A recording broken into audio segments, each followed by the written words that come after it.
if you're looking for that hardcore survival experience, forcing you to use your resources wisely and get creative on the way that you survive, then this is definitely the game for you. And that game, of course, is known as Into the Haze. Now, this is a new game that was just released on early access in the Steam store for us to check out. Now, if you're watching this video, you've probably never heard about the game and you want to know if you should buy the game or not. Well, that is the main purpose of this video, and hopefully you find it useful. So without further ado, let's get started. Alright, so Into the Haze is a single player survival game that is set at the beginning of an apocalypse. Now, this game is a bit different from those other survival games that you're probably used to, where you have an open world environment. And that's because most of your time is going to be spent inside of a high-rise building. When you first load into the game, you will always spawn on the 40th floor of this high-rise building. This floor will also serve as your safe haven,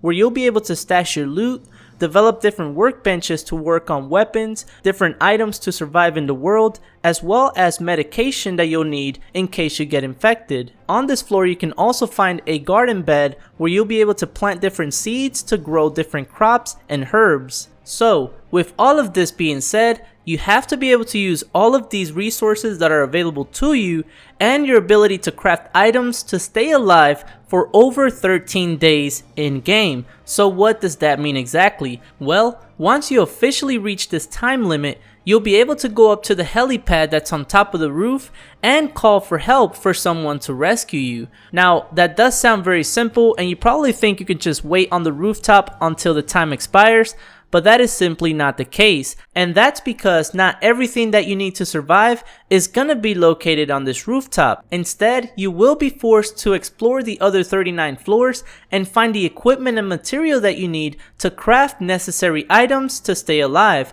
Now, this is not going to be a simple task, as you will come across many different challenging aspects of the game. Some of these challenges include hunger, thirsty flesh-eating zombies, as well as poisonous gas, keeping track of your fatigue levels, as well as your body temperature due to the cold weather. Now, these are only a few of the challenges that you will face, since every situation will be dynamic in nature. So now that you have an idea of what this game is about, I will point out a couple of things. Like I mentioned earlier in this video, the game is currently in early access, which means that it's currently being developed and you might come across many different bugs before they're fixed. So make sure to keep that in mind when you get this game. Something else to keep in mind is that you're not going to have an official handbook that's going to give you all the answers that you want. Instead, as you're going through the game, you will be able to interact with different objects that will provide you with the information that you need. When it comes to the user interface, you will come across a very clean presentation,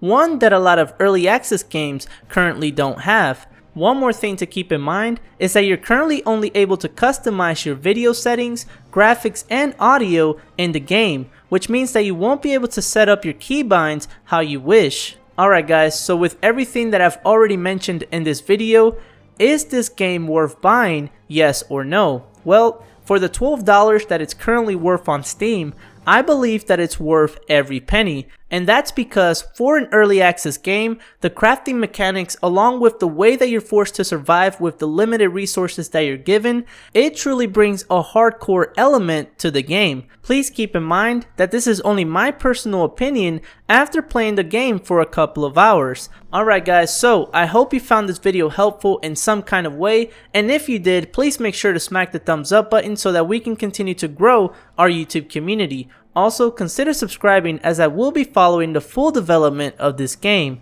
Without further ado, I appreciate you watching and I'll see you on the next video.